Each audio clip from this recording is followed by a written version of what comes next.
Alright,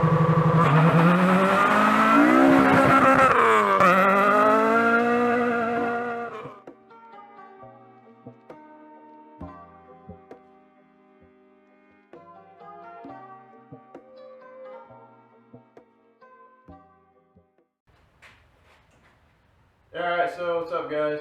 Don't know if you can see me. If not, what's up? Working on boosting the car, and I picked up an RBC. Oh, there we go. Picked up one of these bad boys for 50 bucks from a local guy. It wasn't cut, but so I figured, and it came with the adapter for 50 bucks.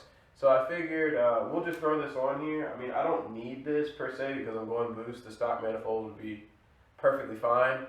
But I figured for 50 bucks, and it comes with the adapter, all I have to do is cut this off. Let's just throw it on, right? What could it hurt? I probably would not have paid $250 or 300 bucks for this thing like that. It would have been way too much money. But for 50 bucks, I figured forget it. We'll give it a try. The only thing I did so far is cut this edge off right here. Let's see, maybe you guys can get a little bit closer. Yep, cut this edge off on the RBC. As soon as you cut that off, you're good to go. Is that gonna focus? Maybe not. Whatever. Yeah, so yeah, cut that off. But yeah, other than that, that's really all you need to do to get it on the A3 is just to cut this edge off right here. I just used a Dremel and an angle grinder to make sure you have something protective over your face, because when you're cutting aluminum, it's really bad to get in your lungs. So yeah, other than that though, I thought that's all I had to do. So I cut it off, and then I went to drop it on, and it doesn't fit. So I figured, oh snap, let me show you guys what you need to do to get this bad boy in here, because it doesn't just plug and play like the RSX. So I started trimming a little bit right here. I'll show you guys in a second once I finish up. You have to cut this top support bar, and you even need to notch out down here a little bit too. So yeah, I'm gonna finish up this, and then I'll show you guys the finished product. All right.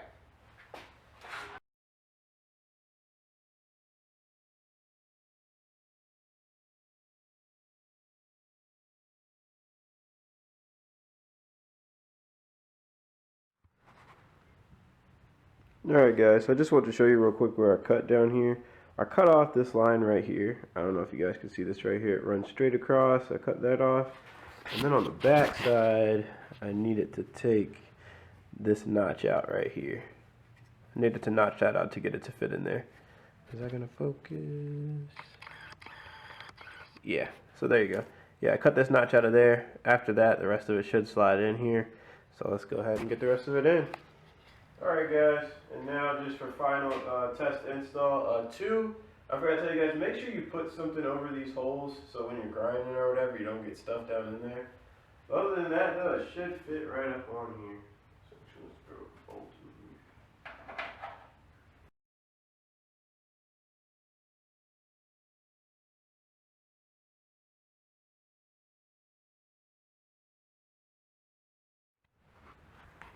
Alright guys, so here's kind of the final cut of what you need to cut to kind of get an idea. See, because this used to come out here, but obviously that's not going to fit. So what you have to do is cut this line. I cut out that. I did cut down there, but as you can see I didn't cut high enough, so I'm probably going to take it out again. This was just a rough cut. But yeah, you guys can see once I trim out this little edge right here, everything should be pretty much clear and good to go. So, alright guys, that's halfway, so we're still getting it together. Alright. Alright guys, and here's I guess the finished project once I got the fuel rail and everything on. It clears pretty good. Got plenty of room in there. Yeah.